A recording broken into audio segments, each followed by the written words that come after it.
Hey, what's up guys? It's your boy the Fice, back at it with another video. But before we get this started, if it's your first time here, definitely be sure to hit that subscribe button, leave a like, leave a comment, let me know what you guys think. Come follow us on Twitch, join us on Discord. It's the best community ever. I love talking to everyone there. Also guys, before we get this started, I do want to say that if you wanted to support the channel besides subscribing, which would mean the world, and come hanging out on the stream, check out the YouTube description below. We have a Patreon link, and we also have a link for merchandise. We have coffee mugs and t-shirts, and we have more stuff on the way. You hear Hades obviously in the background, but I've been wanting to do this for a while, guys. This is going to be a guide on keepsakes. I actually listed over here on the left, so you're going to see me go through a lot. I went through them, and I kind of did a listing of tier 1, 2, 3, and actually I listed one as a tier star. Can you guys guess which one I'm talking about? You guys are going to know. Put it in the comments below if you saw it right away. I'm like, I think it's this, and then if you were right, yeah, just let me know. I would definitely love to hear it. Which one you guys think is the top tier keepsake to use? The companions we're going to do on a separate guide. I want to keep that separate for now. I just want to do a guide on these specific keepsakes that you equip to kind of go through them, and you know, I could do this separate on another one. So I'm going to first talk about the tier, when I use them, how to use them, and then I'll discuss briefly, because I'll say it on the right side how you get them, but I definitely will say it. And you'll probably hear me mess up a lot of the gods' names, and then you could laugh in the video and be like, haha, he said it like this. So the first one we're going to talk about is the spike collar. I actually classified this as tier 2. The reason I classified it as tier 2 is because it is good early game, but it starts to lead to start becoming a situational build. One of the situational builds that I built was when I was using the sword. I was using Aspect of Zagreus, and there's a specific weapon build there where you reduce you get an upgrade where you reduce your HP by like 40%. The percentage might be wrong, but every time you attack and hit someone, you heal. So it's a really overpowered, it's a nerf, but it's overpowered because you're always healing on hit, which is absolutely amazing. So when it comes down to getting the low health, and every time you get more health, it's like even that gets reduced. So like the maximum HP hearts that you get, that gets reduced. So in that situation, if I didn't get enough HP, I would be using the spiked collar here, because it would just be a good combination to have a high health pool build and also constantly healing from hitting. So I classified this as a tier 2 because it's nice for the early game. It's not bad for mid, but there are so many other specific keepsakes that are good that this one kind of will stay in the mid tier, tier 2, because you're going to move into other things. The next one is the Memorydon Bracers. Here we go with saying the funny words like he said it like this, but I classified this as tier 2 because it's nice in the beginning. So when you're trying to survive and just kind of go through like just a fresh run without having issues to reach the end, it's good, but it's a static buff. So basically it stays like this permanently. So it's tier 2 because it has utility, but after a while you're going to want to use other type of keepsakes once you're able to get past the hurdle and you know the mechanics of the bosses, and you don't really need this anymore. You would obviously use this a lot when it comes to like using it for melee and stuff, but if you're doing a lot of dashes, you can put yourself in a weird position where you will get hit from behind. So even the railgun or the bow is actually nice for this, because you always position the enemies in a position where they're in front of you, so you can use that if you wanted to. But it's a defensive one, and I classified it as tier 2. The next one we're going to talk about is the black shawl, which I classified this as tier 3 personally. I really don't like it that much. Tier 2, it can be. It's debatable to be tier 2 because it says deal 20% damage striking undamaged foes. Also striking foes from behind. So it's good in a sense because it's a flat damage that you're increasing by 20% to undamaged foes, but that basically only works for ads for the most part. It's not going to work out for bosses. But it says also striking from behind, where that's where it kind of is like, okay, well, if it's always doing it, if it's not this and this, then it's good. But if it's mutually exclusive, where it's like also striking from foes from behind. What it sounds like to me, but I don't really like using it a lot because there's way better keepsakes than this, is saying that it's either you're getting 20% damage from striking undamaged foes and also striking foes from behind. So it is a 20% damage increase, but it is not the best one. I actually would not go for that one, fam. I would go for other ones. So I said tier 3. It's debatable to tier 2, but I would probably say it's the bottom of my list. I wouldn't be using this. The next one is Pierced Butterfly, guys. This one, I actually classified this as tier 1, and you get it from Thanatos. And it's basically every time you complete an encounter without taking damage. You can get really high on doing this. This will be obviously much easier with range weapons like the railgun and the bow. You can do it with the melee weapons or whatever. But if you do this, your damage output will be really high from just completing it. So in the counter to Black Shawl, where it's just 20% flat, if you can go over 20%, this will be really nice, guys. So it is a really good one to go for. It's not the toppest of the tier 1s because there's another one that I personally have in mind that no one will ever say. No one will ever say in a Hades guide like, oh, they say this is tier 1 and it's the top on the list, but I'm going to tell you which one, and you guys are actually going to laugh about it, and you'll be like, you know what, he makes a valid point, or it's like, no, I still think this one. So you get that from Thanatos. You can build this to be really strong if you play very defensive and do it. So this is a really good one for end game. Maybe like kind of mid game. I wouldn't be worried about doing this in beginning, because in the beginning you're worried about like really just trying to get through the levels and stuff. The next one is the boneless hourglass. So it says items for Wall of Karen have durations increased by +8. I classified this as like a tier 2. This is nice because you get a +8 on it, but at the same time it's like I don't really use a lot of the items from Karen or Karan, or however you want to say his name, because the way I usually play is I try to stack gold. So in my sense is I try to stack gold till I get to the very end before you fight Hades. Then I talk to Karen to basically say, hey, I want to buy a diamond, or I want to buy, you know, the expensive items where you grind to actually try to basically, when you defeat Hades, you get these benefits and stuff like that. So it's gonna lead me actually to the next one that I am gonna tell you guys. A lot of people don't classify this as tier 1, but I classify this Cthonic coin purse as tier 1, and you guys have to hear me out on this one and let me know your thoughts in the comments. But think about it. So Cthonic coin purse, you receive 150 coins to spend as you please once per attempt. So basically helps you stack it over time, essentially, which is really good. The Cthonic coin purse really helps you reach that percentage to kind of get more stuff, and you can eventually just buy the special items that you get in the last tier before you fight Hades. So when I'm playing this game, and you will be doing this for a while, guys, you're going to be grinding for diamonds, and you're going to be grinding for those Titan, these Titan items, whatever they're called. Oh my God, I have to go look for them now. But you're going to be farming those Titan blood items, which is really important, guys. Now, the other reason why I say it's tier 1 is because you get 150 coins. Now, with Golden Touch, this becomes amazing. Based on the Cthonic coin purse alone, you get 15, 15, 15. And if you stack the gold from the beginning all the way to the end, guys, like, think about it.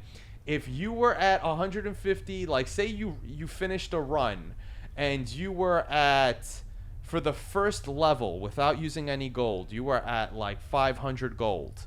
You would get 15 gold every 100. So at 500, you get 15, 30, 45, 60, 75 more gold. You get 75 more gold. So you're at 575 when you finish the first attempt. Now, when you go to the second attempt, you're at, say, 1,000, let's say. You're going to get 15 gold every 100 for that. It basically increments significantly the amount. So now you're going to get basically 150 gold at that point for having 1,000. And then on the third attempt, you're going to get, you know, like another 15% out of whatever you get. So the idea when you're going for this Cthonic coin purse run, which I want to emphasize to you guys, is you save your money till you get to the last store of Karen.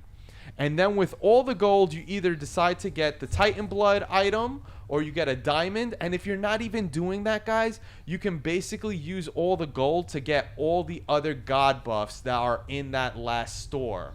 So you'll be able to get really strong. So the conversion power of that glyph is really amazing, guys. That's what I want to emphasize to you guys. That's why I'm taking an extra time to talk about the Chthonic coin purse, because that combination with the percentage is just so good, and a lot of people don't realize that, and then they just dismiss this aspect. The Chthonic coin purse, once you're able to beat a full-fledged run without having any stress issues, you farming gold to eventually get to the end to farm the really expensive items, because even if you die from Hades because you couldn't complete it, at least you'll get to the Karen store and you'll be able to buy stuff.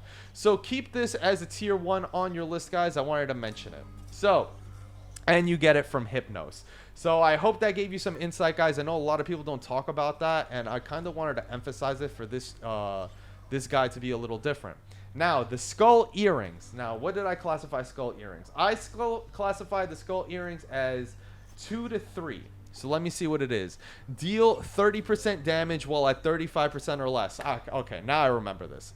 So I classify it between tier 2 and 3 because tier 3, because you have to do more damage at 35%. Kind of tier 2 because in this game you have multiple lives, so every time you kind of revive, you eventually go back down to kind of 35% and you're fighting again.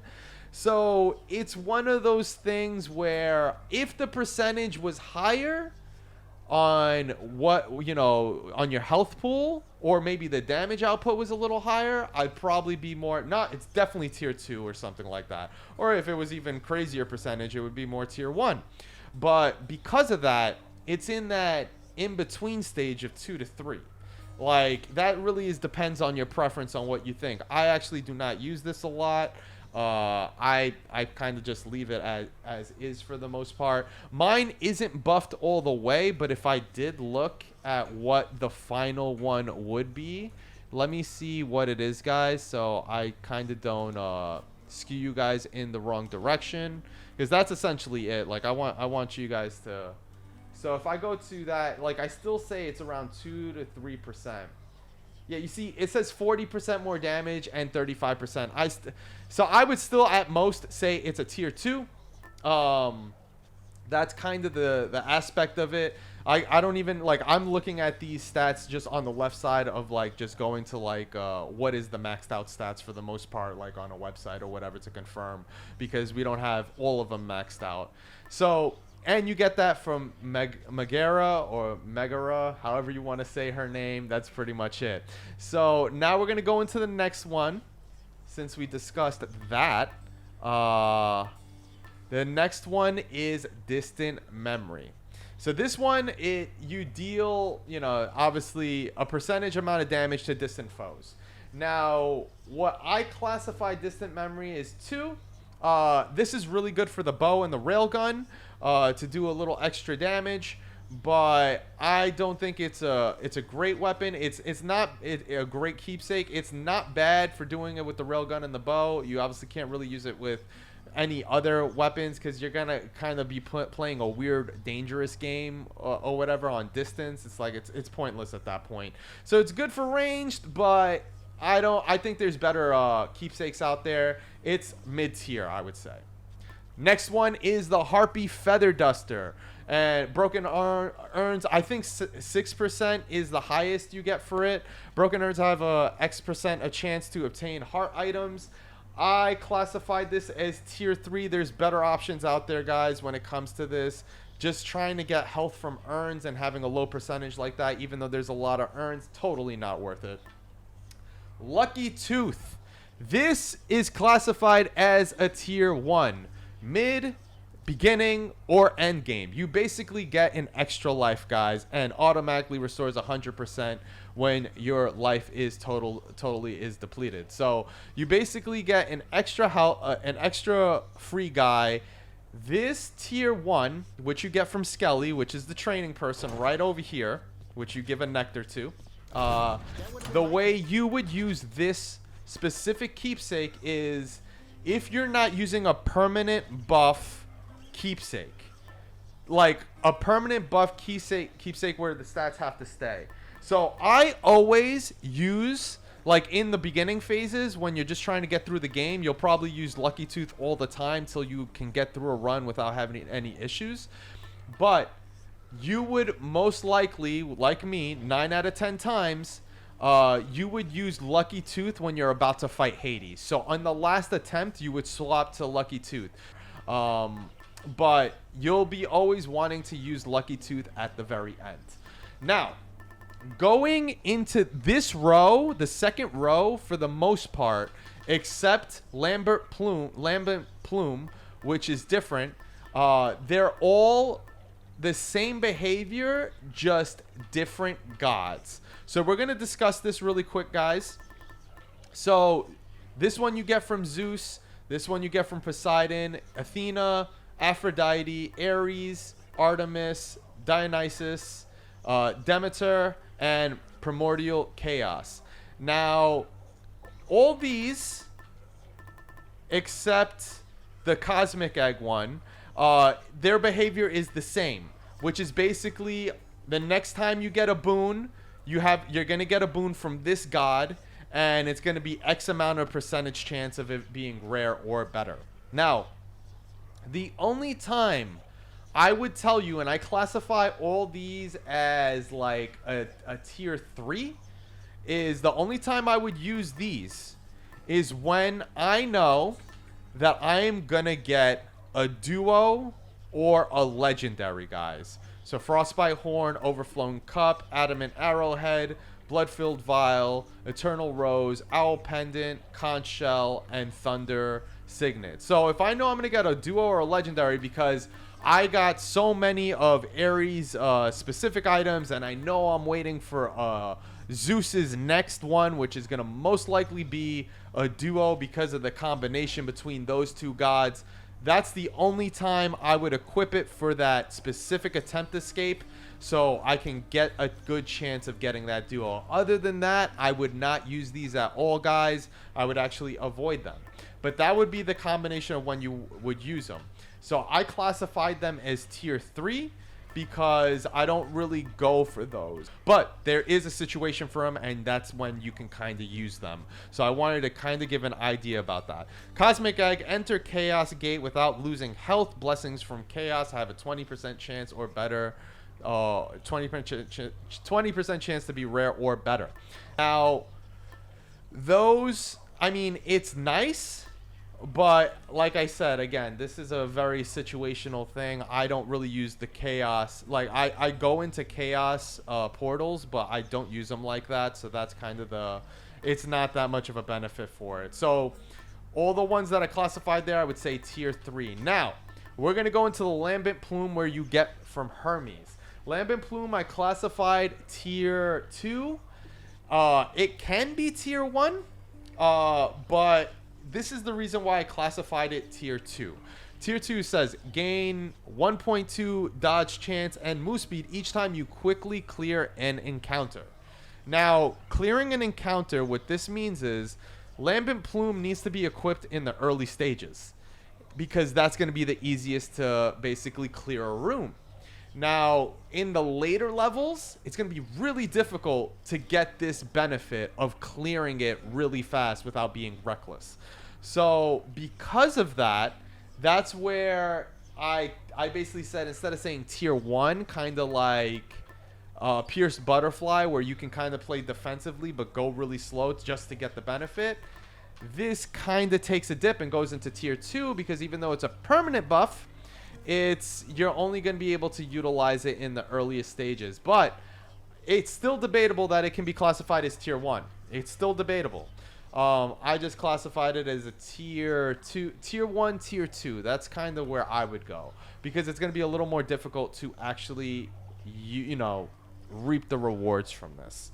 So that was my stance on it. You know, let me know in the comments below what you kind of think on some of these. Obviously, don't go crazy, don't go religious and go nuts on me on the comments. I want to keep the comments super friendly so they can actually appear on the YouTube comments. So that's what I classify Lambent Plume, guys. Now, we're almost done with this list, but I want to be very detailed and thorough as much as I can. Yo, guys, if you really appreciate it, definitely leave a like, comment, subscribe. If you really appreciate all the info I'm giving and how I'm trying to be thorough for you guys to give that insight.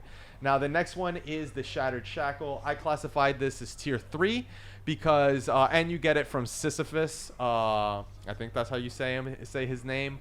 But he's one of the people that you kind of meet along the way traveling and you give a nectar to.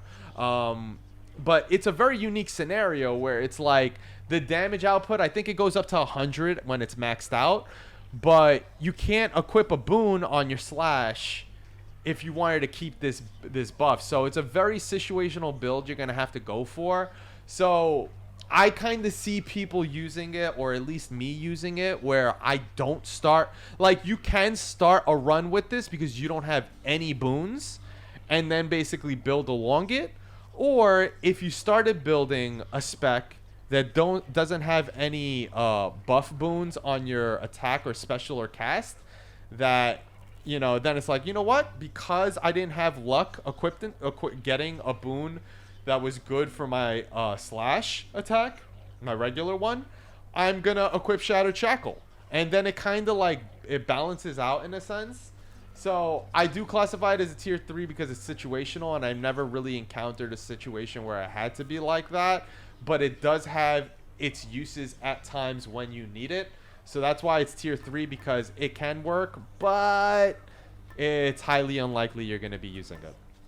So next one is from Eurydice, or Eurydice, or Eurydice, however you want to say her name.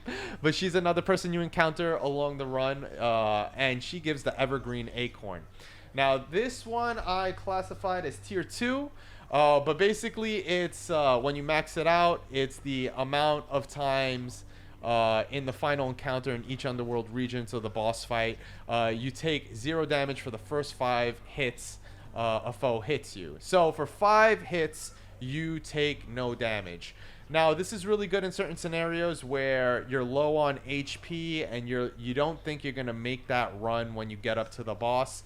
So it's kind of good in the sense for that. But again, it's one of those things where the boss fight is the only time it's only going to be useful. And if you're already thinking that you're going to have issues, you know, you're going to probably have issues just in general with just going through the run when you're dealing with ads. Now, there are certain bosses that we just have issues with, that we're like, you know what, I probably need it for this one because this one's brutal. Like the third boss where you're fighting, oh my god, why do the names escape me? I'm not going to look them up in the glossary now, but the bull and the dude. The bull and the guy, and you're fighting them in the gladiator arena. That can be a very tough fight. So using the Evergreen Acorn for that run will be good, but then you'll lose a lot of permanent reward buffs from a lot of these other items that you can get. That is where I stand with the Evergreen Acorn. The next one is the Broken Spear Point from Patroclus. That's another person. It's one of Achilles' friends who is defeated, or he doesn't have really much of a will to live or whatever, and you kind of see that in the dialogues or whatever. He gives this, and it's basically, after taking damage, become impervious for 1.5 seconds, refreshes after 7 seconds. It's not bad when you're trying to reduce the damage output going here. Now, I would classify this as a tier 2. It's cool. It's not great. It'll help you through some runs if you're still new to the game, but I mean, there's other ones that are higher tier for that, so it's a really nice thing.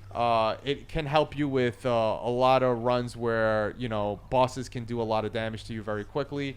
So it leaves you a little impervious in certain scenarios or whatever. You know, like when Hades is doing that ray of beam or something, or, you know, something like that. Or, you know, you're doing the combination of fighting the bull, Asterius, I forget his name, the bull and the other dude. You know, just the fact that you're impervious to damage for 1.5 seconds is really nice. But it's tier 2, not the best one. Now we're going into Palm Blossom, guys. This is the tier star item I was talking about. Best item in the game, in my honest opinion. If you are not grinding anymore to get blood titans or diamonds or anything like that, and you don't want to go for the style of doing the coins to eventually use them all up to kind of go, you know, do some things. Essentially, this Palm Blossom is really incredible. As soon as I got the Palm Blossom for this, it was just absolutely amazing, guys.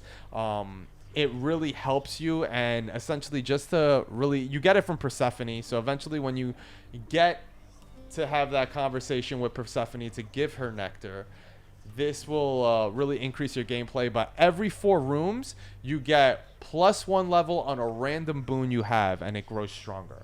This is so strong compared to all the other ones, because all the other ones have prerequisites in order to get a permanent buff. You have to not take damage from Pierced Butterfly. Lambent Plume, you have to, you know, finish the encounter quickly. This one, every 4 rooms, you get +1, no matter what. So the further you go, this is the best item in the game, guys. I am telling you this right now. I definitely do love Palm Blossom. It's the one that I use constantly now, even with not using the Cthonic coin purse, because I kind of backed out on it.